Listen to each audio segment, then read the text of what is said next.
Hello and welcome to my channel guys. आप सभी का मेरे चैनल में बहुत बहुत स्वागत है। आज हम इस वीडियो में जो सीखने वाले हैं वो सीखने वाले हैं स्लाइसर।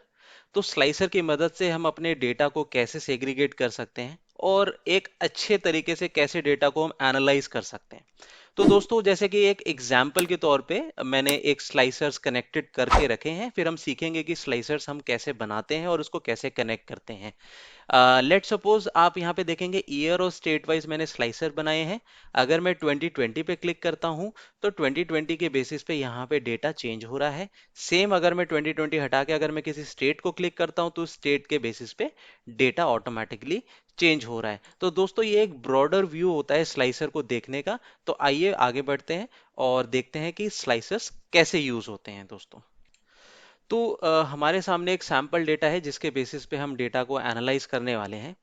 तो अगर आपने मेरी पुरानी पिवट टेबल्स लगाने वाली वीडियोस नहीं देखी हैं तो एक बार मैं रिक्वेस्ट करूंगा कि वो जरूर देख लीजिए, क्योंकि हम यहाँ पे कुछ एक मल्टीपल पिवट्स लगाने वाले हैं सेम शीट में।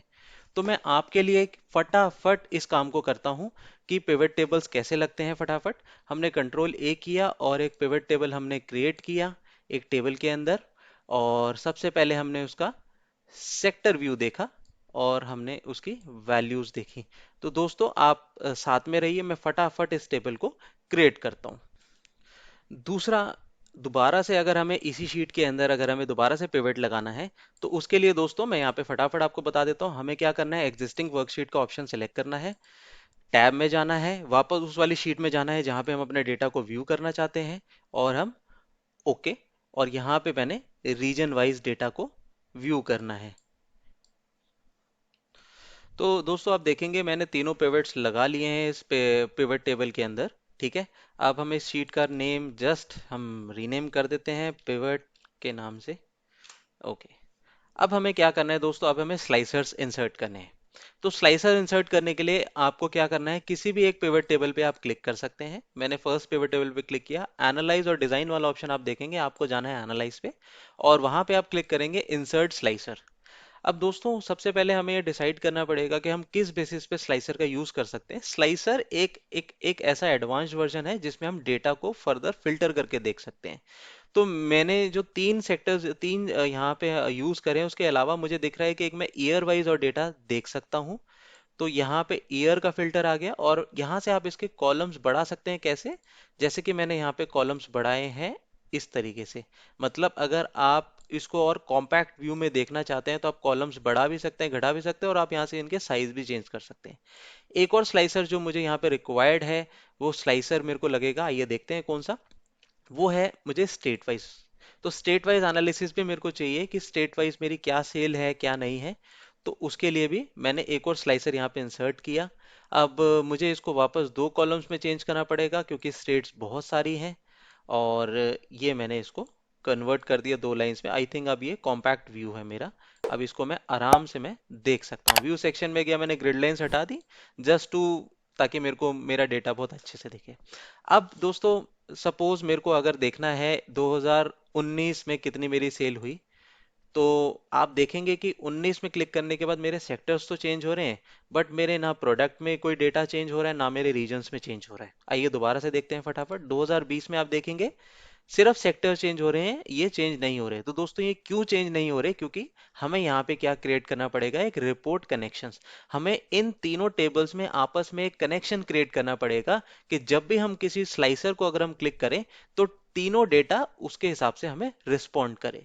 तो दोस्तों, कोई कोडिंग नहीं है इसके पीछे, बहुत इजीली हम इस कनेक्शंस को क्रिएट कर सकते हैं। आपको कोई वीबीए सीखने की जरूरत नहीं है। माइक्रोसॉफ्ट ने इसको ऐसा इजी बना रखा है कि आप इसको एक क्लिक के साथ ही सीख सकते हैं दोस्तों। तो आइए इसको कैसे कनेक्शंस क्रिएट करते हैं। हमें जाना पड़ेगा, आपको क्लिक करना पड़ेगा स्लाइसर पे, फिर आप देखेंगे ऊपर ऑप्शंस का आया। ऑप्शन में जब आप जाएंगे यहाँ पे रिपोर्ट कनेक्शन आपको दिखेगा। रिपोर्ट कनेक्शन पे जब आप क्लिक करेंगे तो यहाँ पे देखिए आपके प्राइवेट टेबल्स के नेम्स लिखे हुए आ रहे हैं। दोस्तों, यहाँ पे दो तरीके से अगर आप आइडेंटिफाई नहीं कर सकते तो मैं यहाँ पे आपको एक फटाफट एक तरीका भी बता देता हूँ। लेट सपोज ये वाला पाइवट टेबल है। अगर आप इस पाइवट टेबल को सिलेक्ट करते हैं तो आप चाहें तो इस पाइवट टेबल का नेम भी चेंज कर सकते हैं। जैसे कि मैंने यहाँ पे इसको चेंज किया सेक्टर। जैसे अगर आप काफ़ी सारे पाइवट टेबल अगर लगाते हैं शीट में, तो कभी कभी क्या होता है कि हमें नहीं पता लगता कि पाइवट टेबल 1 कौन सा है, 2 कौन सा है, 3 कौन सा है। तो दोस्तों दोबारा से चलते हैं, हमें स्लाइसर में जाना है, ऑप्शंस में जाना है, रिपोर्ट कनेक्शन में जाना है। अब देखेंगे कि एक पाइवट टेबल का नेम चेंज हो चुका है। तो मैंने क्या करना है, हमने इन सब के टिक मार्क को टिक करना है। इसका मतलब क्या होता है कि दोस्तों ये आपस में एक दूसरे के साथ कनेक्शंस क्रिएट कर रहे हैं। ये पाइवट टेबल इसके साथ बस कॉन्वर्सेशन करेगा और ये इसके साथ, और तीनों आपस में कॉन्वर्सेशन करेंगे। हमें करना है फटाफट ओके। सेम चीज हमें दूसरे वाले रेस में जाना है, स्लाइसर में रिपोर्ट कनेक्शन में जाना है, और हमने इसको कर दिया ओके। अब देखिए दोस्तों, अब डेटा व्यू कैसे चेंज हो रहा है।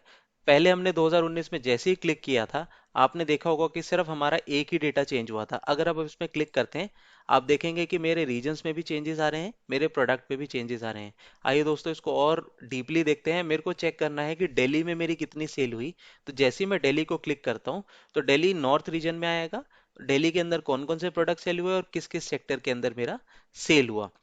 आप किसी भी रीजन को फटाफट वन क्लिक व्यू से इसको पूरा व्यू कर सकते हैं दोस्तों। तो दोस्तों आई होप मैंने आपको बहुत इजी तरीके से सिखाया है कि स्लाइसर कैसे यूज कर सकते हैं। अगर आपको मेरे वीडियो पसंद आया तो प्लीज लाइक जरूर कीजिएगा, और प्लीज सब्सक्राइब करना मत भूलिएगा दोस्तों। तो ऐसे इंटरेस्टिंग वीडियोस देखने के लिए मेरे चैनल आप देखते रहिए। नेक्स्ट एक और वीडियो दोस्तों मैं जल्द बनाने वाला हूं, जिसमें हम सीखेंगे कि ऑटोमेटिक डैशबोर्ड्स कैसे बनाते हैं, ऑटोमेटिक डैशबोर्ड कैसे प्रेजेंट करते हैं, कि एक ही पेज में हम पूरा डेटा कैसे प्रेजेंट करें अपने कंपनीज के सुपीरियर्स को। तो दोस्तों साथ में वीडियो देखते रहिए और सीखते रहिए। मिलते हैं हम अपनी अगली वीडियो में, तब तक के लिए थैंक यू सो मच।